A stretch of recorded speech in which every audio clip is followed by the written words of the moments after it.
Ay, sus naman. Sus. Pati yun ang cute. Paano yung cute na Clyde? Paano yung cute na Clyde? Ah. Wala, di pinapapunta si EJ. Binura yung ano niya. Di daw siya pinapapunta na ano. Ay, hinatay na. At tinapan mo. Nakabura yung schedule niya. Tinanong ko anong grade na siya, sinabi niya ano.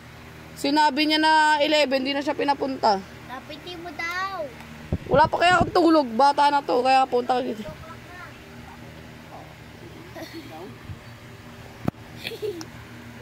Nakaipon nila. Di na, orientation lang naman yun. Pinapachat daw pala sa ano, pinapachat daw pala siya sa ano niya, sa teacher namin. Pinapatanong daw kung kailan kami pwede na pumasok.